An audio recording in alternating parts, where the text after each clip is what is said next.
No dia 1º de maio, o Brasil celebrou, os trabalhadores brasileiros celebraram na praça pública o seu dia, o Dia do Trabalho, com vaias e aplausos revelando a contradição desse momento vivido em nosso país.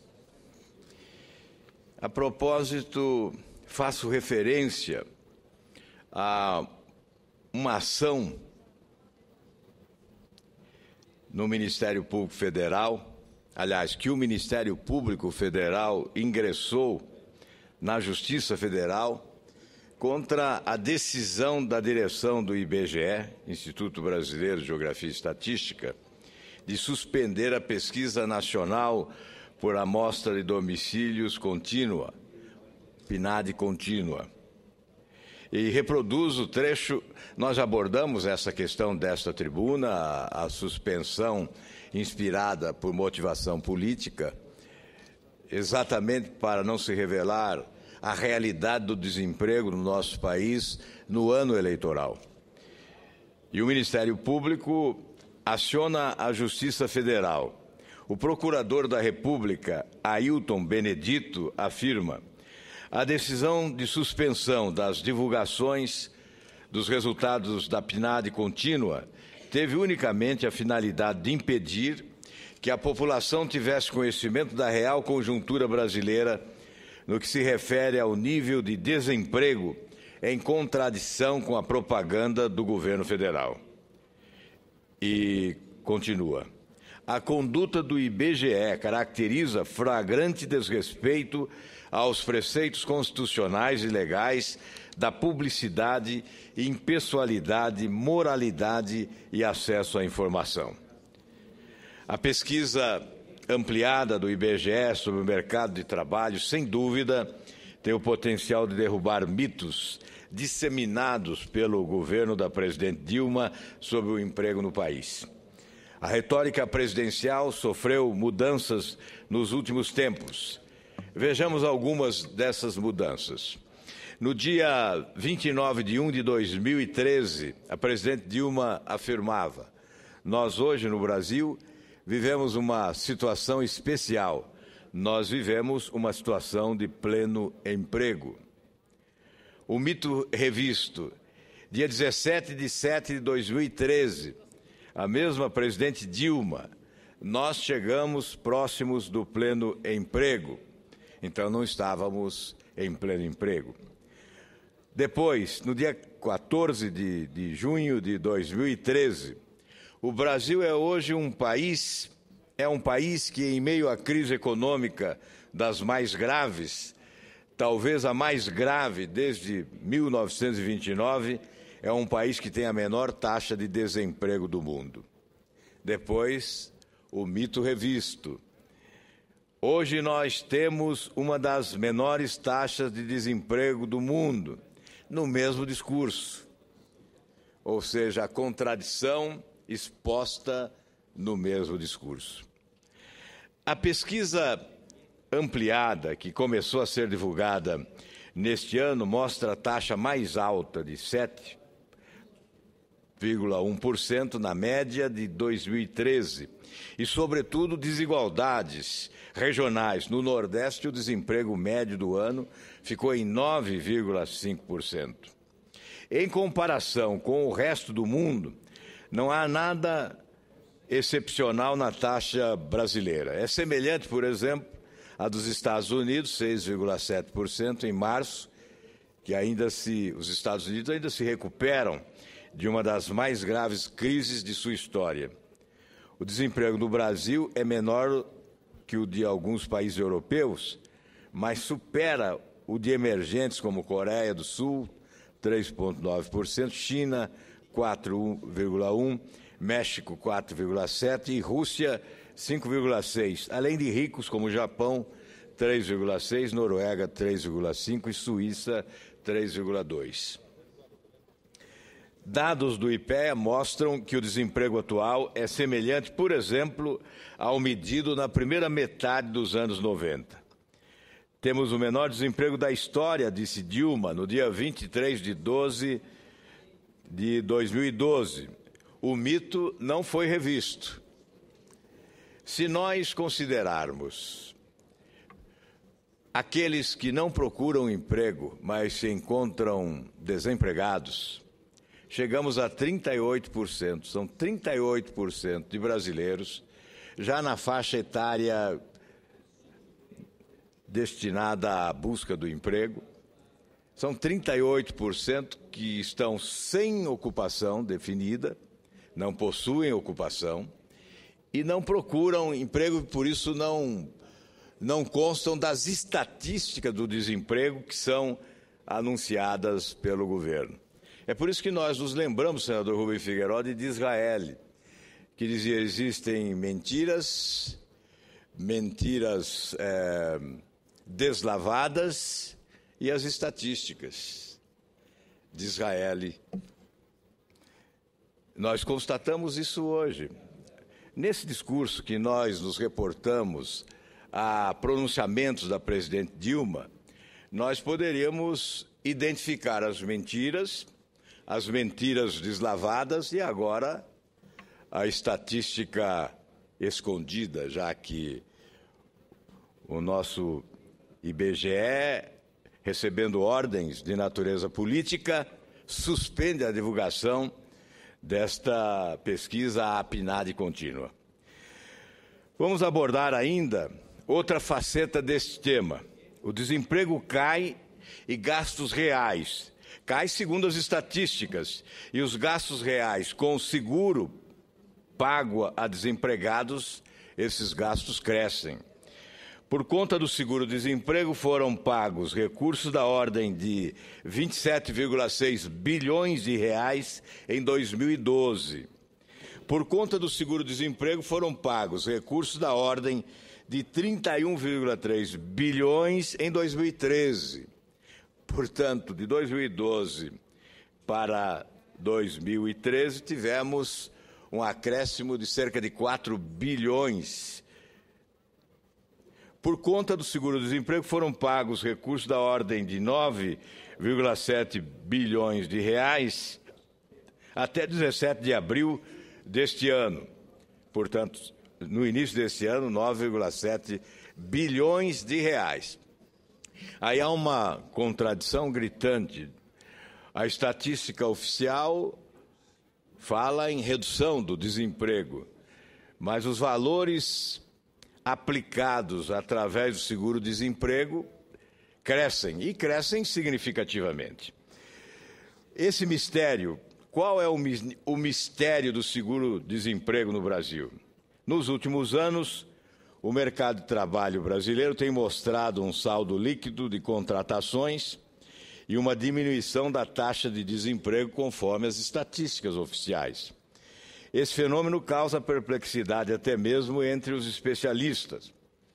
Ao se deparar com o questionamento, como explicar esse padrão de crescimento do seguro-desemprego no Brasil, que cresce com a queda da taxa de desemprego e com os recordes sucessivos de formalização?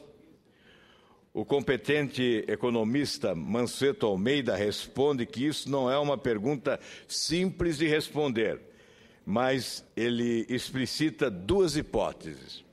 Primeiro, os dados de contratação da mão de obra do CAGED mostram de forma clara que há um aumento não apenas das admissões, mas também das demissões, apesar do saldo líquido ser positivo e crescente. Assim como a taxa de rotatividade da força de trabalho no Brasil é elevada, quanto maior a formalização, maior será os desembolsos do seguro-desemprego, meramente em virtude da elevada rotatividade da força de trabalho.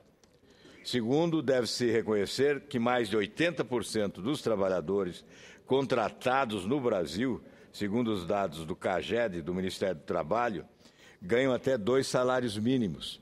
E esses trabalhadores recebem pouco ou nenhum treinamento das empresas. Assim, quando o mercado de trabalho está aquecido, pode ser vantajoso para alguns desses trabalhadores forçarem sua demissão, receber o seguro-desemprego, FGTS, aviso prévio e proporcional de férias e depois voltar novamente para o mercado formal de trabalho.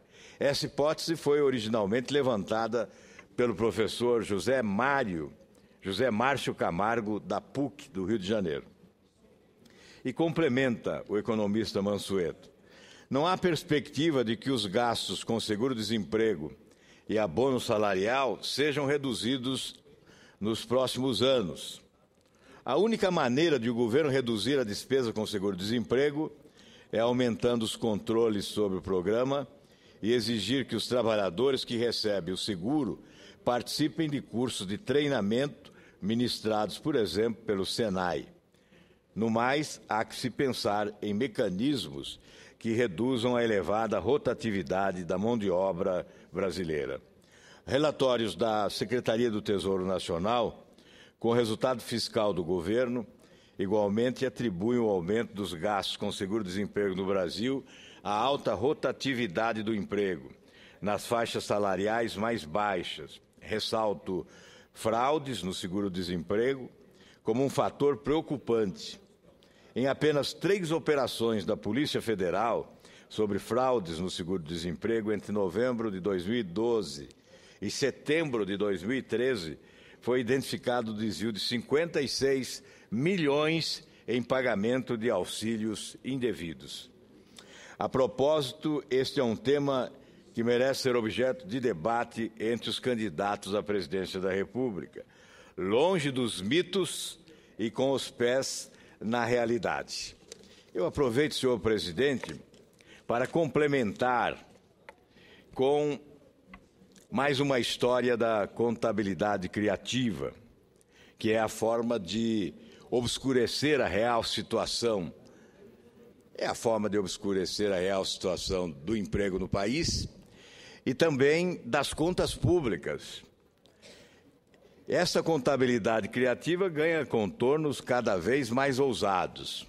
O governo da presidente vem adotando procedimentos para esconder a expansão da despesa pública, do déficit e da dívida governamental. A sociedade brasileira, grande vítima dos descaminhos da gestão econômica, já amarga no dia a dia o retorno da inflação. Em face da contabilidade criativa, os agentes econômicos, empresas, investidores, trabalhadores, perdem confiança nos números exibidos pelo governo e passam a ter maior incerteza quanto à real situação das finanças públicas. A frase de Disraeli se aplica com oportunidade neste momento de contabilidade criativa no Brasil.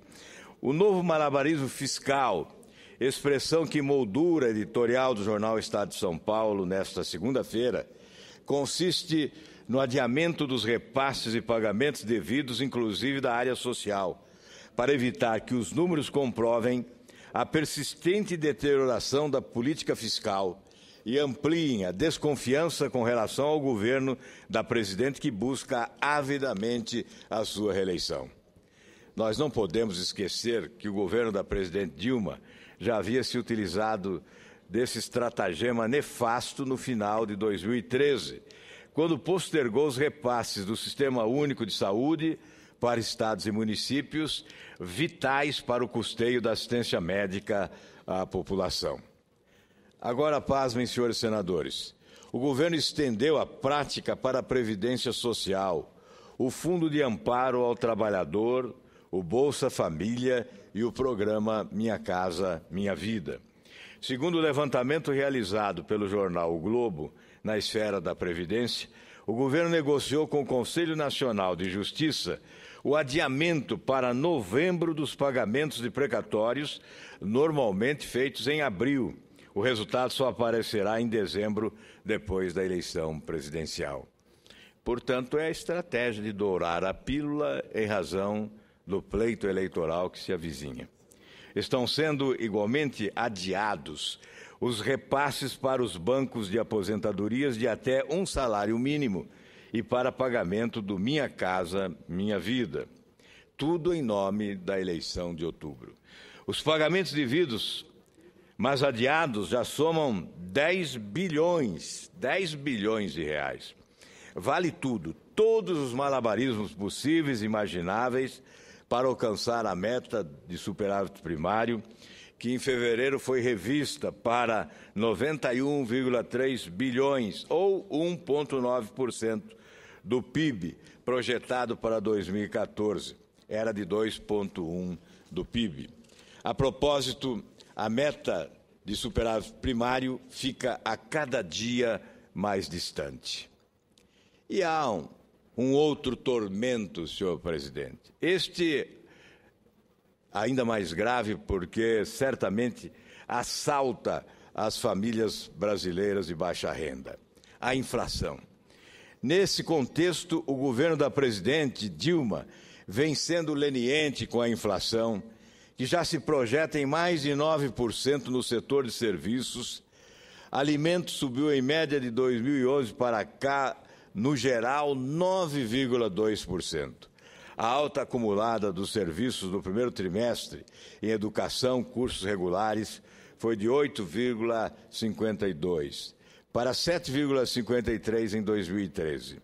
A taxa acumulada em 12 meses de inflação de 6,15%, variação prevista para meses à frente e que se apresentou no mês de março, já é um dado muito preocupante. Como alerta o especialista, devemos considerar também que na composição da inflação existem partes muito altas, mais da metade acima de 8%. Não é alentador o cenário de um governo que resiste aos cortes de despesas e faz projeções superdimensionadas das receitas e subdimensionadas dos gastos e, por fim, negligencia com a inflação. Sem dúvida, o governo deve reformas essenciais ao povo brasileiro.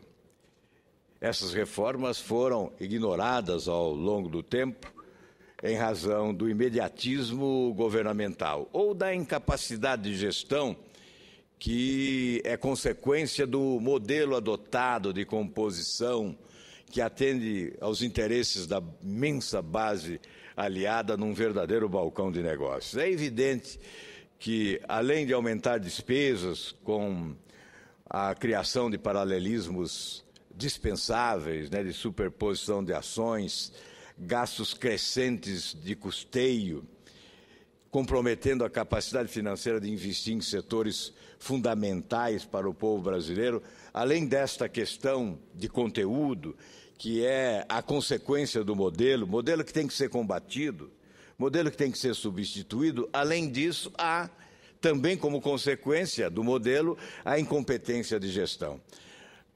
Sem dúvida, um dos mais fracos governos em matéria de gestão administrativa que tivemos na história desse país. Talvez o mais fraco de todos. O povo brasileiro não merece um ministério composto partidariamente, atendendo a interesses partidários que muitas vezes não se compatibilizam com a necessidade da eficiência de gestão e, sobretudo, do comportamento ético na administração da coisa pública. É evidente que as consequências estão aí. O desemprego é evidente que não é aquele apontado pelo governo, e eu não quero nem fazer referência, senador Rubem Figueiredo, a esses desocupados que não constam das estatísticas, que chegam a 38% da força de trabalho nacional, ou seja, mais de 60 milhões de trabalhadores. Não me refiro a isso, estou me referindo apenas aos números estatísticos que estão sendo confrontados nesse momento ou estão sendo colocados na clandestinidade com a suspensão do anúncio da pesquisa PNAD contínua. E a questão da inflação, que é um tormento para a vida dos brasileiros, mas que está aí presente e está sendo também, de certa forma, fraudada nos seus números aflitivos através desse malabarismo da contabilidade criativa, de um lado, e de outro lado também em relação ao déficit público, às contas públicas, o malabarismo fiscal. Muito obrigado, senhor presidente, pela oportunidade. Meus cumprimentos a Vossa